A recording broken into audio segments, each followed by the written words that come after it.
आज के ज़माने में सूचना का ज़माना है। हमारे हाथों में फ़ोन हैं, बच्चे बच्चे के हाथ में आज के ज़माने में फ़ोन है और बच्चा बच्चा एक जगह बैठा हुआ किसी दूसरे आदमी से दूसरी जगह वीडियो कॉल पर बात कर सकता है बड़ी ही आसानी से। तो एक तरह से देखा जाए तो इसका फ़ायदा भी बहुत है, लेकिन इसका इतना ही नुकसान भी है। आज की घटना में यह पता चलेगा।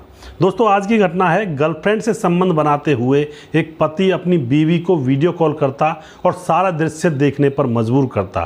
पत्नी अगर नहीं देखा करती तो घर आकर उसको पीटा करता था।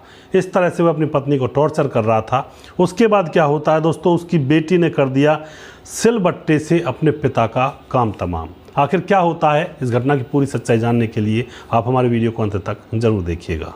नमस्कार, मैं हूं सुदेश कुमार और तिरछी बात चैनल में आपका स्वागत है। यह घटना उत्तर प्रदेश गाजियाबाद ग्रेटर नोएडा के संजय नगर मधुबन बापू थाना क्षेत्र की है, जहां पर पुलिस रात को गश्त करने के लिए निकलती है तो एक सुनसान इलाके में एक वैगनार कार खड़ी हुई थी। उस कार के पास पुलिस जाकर इंतजार करने लगती है कि आखिर यह कार किसकी है, कोई आएगा तो उससे बात करेंगे कि भाई इतनी रात को यहाँ पर क्या कर रहे हो। लेकिन कोई भी नहीं आता है। 10-15 मिनट के बाद तो एक पुलिस अफसर उस कार में झांक कर देखता है तो उस कार के अंदर एक इंसान लहूलुहान अवस्था में पड़ा हुआ था। पुलिस वाले एकदम से कार को खोलते हैं और इस इंसान को हॉस्पिटल में भर्ती कराते हैं। लेकिन जैसे उसको हॉस्पिटल में ले जाया जाता है तो डॉक्टर उसको मृत घोषित कर देते हैं। उसके बाद दोस्तों यहाँ पर वे पता लगाते हैं कि आखिर यह कौन है और कहाँ का रहने वाला है। उसके जेब में भी कोई आइडेंटिटी प्रूफ नहीं था। तो पुलिस उस कार के नंबर से पता लगाती है कि आखिर यह कार किसकी है, इस कार का मालिक कौन है। तो पुलिस को पता लग जाता है कि उस व्यक्ति का नाम अमित वर्मा है, जिसकी उम्र 40 साल है और वह संजय नगर का रहने वाला है। तो पुलिस उसके घर पहुंचती है, दरवाज़ा खटखटाया जाता है, पुलिस घर के अंदर प्रवेश कर जाती है और सबसे पहले पुलिस को उस व्यक्ति की लड़की मिलती है जो कि 16 साल की है। उससे पुलिस पूछती है कि तुम्हारे पिता कहाँ हैं। तो लड़की कहती है कि पता नहीं साहब, रात को यहाँ से गुस्सा करके चले गए थे, हमारे बीच में थोड़ा सा झगड़ा हुआ था। उसके बाद पुलिस उसकी माँ से पूछती है कि तुम्हारा पति कहाँ है, क्या तुम्हें भी बताकर नहीं गया। तो जो पत्नी होती है अमित वर्मा की, वह भी ये कह देती है कि मुझे भी नहीं पता, और जबकि हमारे दरवाजे को बाहर से लॉक करके गया था, आप आस पड़ोसियों से पूछ सकते हैं। पुलिस आस पड़ोसियों से पूछती है तो आस पड़ोसी कहते हैं कि हाँ साहब, सवेरे सवेरे हमने ही दरवाज़ा खोला था और जो अमित वर्मा है वो बाहर से दरवाज़ा लॉक करके चला गया था। अब पुलिस के सामने एक चैलेंज आ जाता है कि आखिर इस व्यक्ति की मौत कैसे हुई और ये कहाँ गया होगा। फिर उससे पूछा जाता है पुलिस के द्वारा उनसे कि इनका कोई दुश्मन हो, तो वह कहते हैं कि इनका कोई दुश्मन भी नहीं है। तभी दोस्तों पुलिस वहाँ से जाने लगती है, लेकिन जाते जाते एक सिपाही की नज़र उनकी सीढ़ियों पर पड़ती है। सीढ़ियों पर खून लगा हुआ था तो पुलिस वाले वापस उल्टे हो जाते हैं और फिर वहीं पर एक पोंचा पड़ा हुआ था जो कि खून से सना हुआ था। धोया तो गया था लेकिन उस पर खून के धब्बे अभी भी थे। पुलिस वाले एकदम से रुक जाते हैं और उनसे पूछने लगते हैं कि सीढ़ियों पर ये खून किसका है और पोंचा किसके खून में सना हुआ है।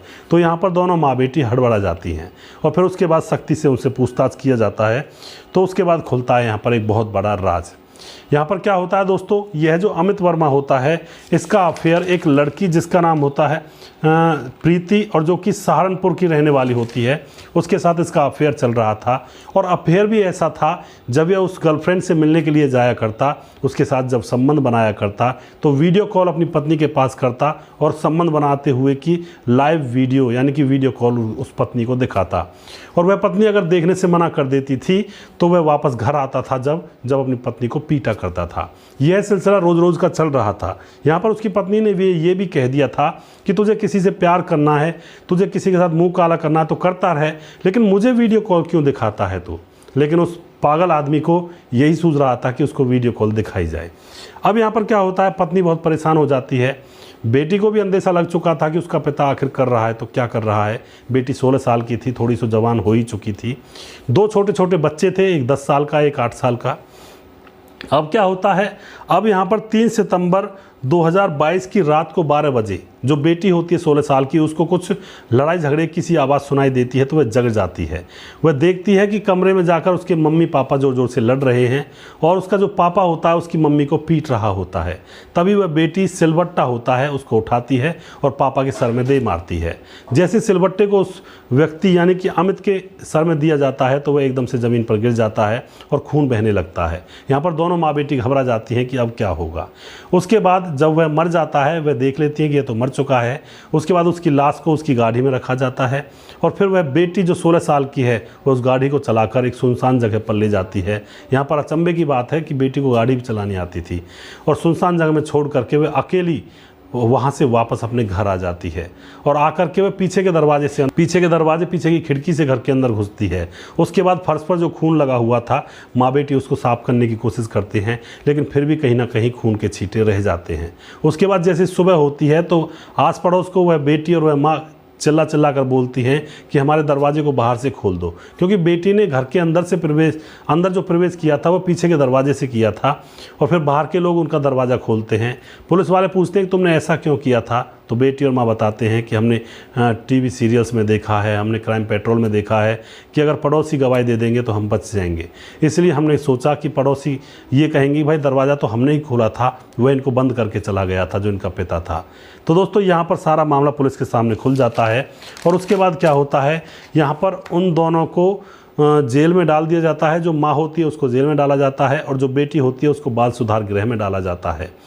अब यहाँ पर 2 बच्चे जो छोटे छोटे थे 8-10 साल के, उनका जो वालिद है वो कोई भी नहीं है और वो अब बिना माँ बाप के रहेंगे। उनकी दीदी भी नहीं है जो उनको संभालती और उन बच्चों की ज़िंदगी ख़राब यहाँ पर हो जाती है और इन 2 लोगों की माँ बेटी की भी ज़िंदगी पूरी तरह से ख़राब है और जो व्यक्ति इस कुकृत्य को कर रहा था वह तो जान से ही चला गया। अब पुलिस उस औरत को भी ढूंढ रही है जो सहारनपुर की है और फिर मामला और भी आगे बढ़ेगा। दोस्तों यहाँ पर इस तरह से यह घटना घटित हो जाती है।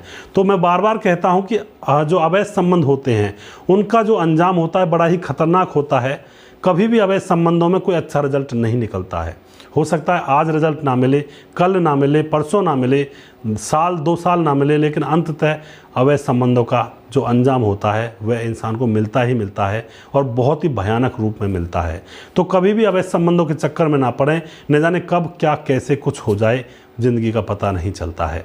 तो दोस्तों यहाँ पर आप क्या कहना चाहोगे इन माँ बेटी के बारे में? क्या इस बेटी ने सही किया था या गलत किया था? एक देखा जाए तो सही भी किया था और एक देखा जाए तो इसने गलत भी किया था, क्योंकि अब ये माँ बेटी जेल में रहेंगी, छोटे 2 बच्चों की ज़िंदगी बर्बाद हो गई। तो आप जो भी कुछ कहना चाहते हैं आप बता सकते हैं। अगला प्रोग्राम बहुत जल्दी फिर से लेकर आऊँगा किसी सच्ची घटना के ऊपर। तब तक आप खुश रहें, सावधान रहें, रिश्तों की अहमियत को समझें और जय हिंद, जय भारत।